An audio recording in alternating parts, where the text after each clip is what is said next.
Hey, what's up, you guys? Bloody Jacob here for an out of theater reaction / review of In the Lost Lands, starring Dave Bautista as well as Milla Jovovich, based on a short story by George R.R. Martin.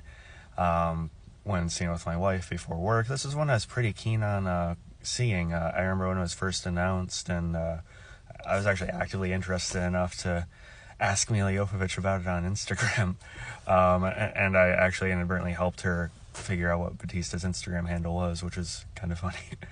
But I think Jovovich deserves more credit. I always think she's a better actress than people give her credit for. They just attach their stigma with the Resident Evil movies that they may or may not have to her. I always thought she's commendable in everything she does. And of course, I've loved Bautista since his wrestling days. So seeing both of them together in a premise like this is not something I would have ever thought of. But it was a pretty cool movie. It was only a $55 million budget, which is not much these days. So no, it's not some $180-200 million, all in, massive flop that's going to face because it can't make back any of it. It actually had a reasonable budget, especially given the type of world they're portraying.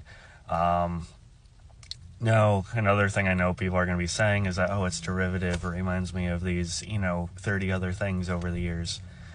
Martin wrote the short story, I think it was in 1981, 1982, about 15 years before he wrote Game of Thrones. So really, it was at a time when these things weren't quite as trendy, especially something kind of more dark fantasy, post-apocalyptic verging on horror specific. And it also mixes in a lot of, kind of Western elements and thematics and stuff like that. You have Bautista, who's sort of this, drifter, gunslinger, loner type.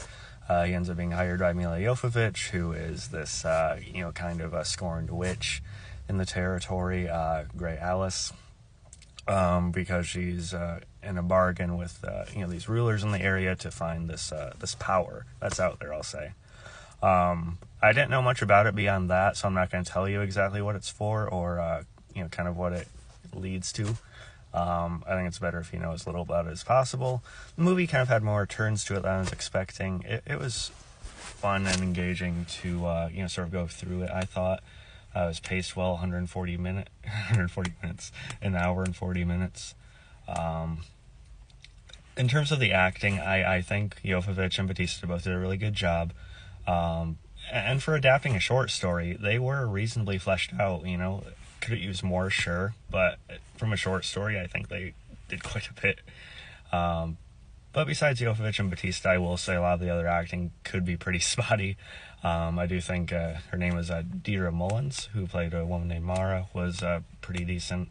But aside from the three of them, it kind of is what it is on that. But I still thought this movie was a worthwhile ride. I know it's going to get shit on. It already is on the internet.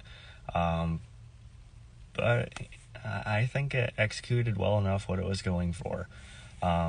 Something people are probably also going to complain about is, CG and everything, and it looks like it's always a green screen and such. I don't know. I think it worked. It's obvious, yeah, but I think it worked for this clear graphic novel, almost stylistic look they were going for. This heightened future reality and everything. So on that end, I think that sort of aesthetic and look to it kind of fit. I'm not going to say the CG was flawless or anything, but it didn't look too bad in most scenes. And there is quite a bit that I thought was, at least reasonably creative to see together. In terms of Bautista and what's going on with him and that meshing with the Western stuff on top of the witch stuff. It's a lot, but, I had a good enough time with it.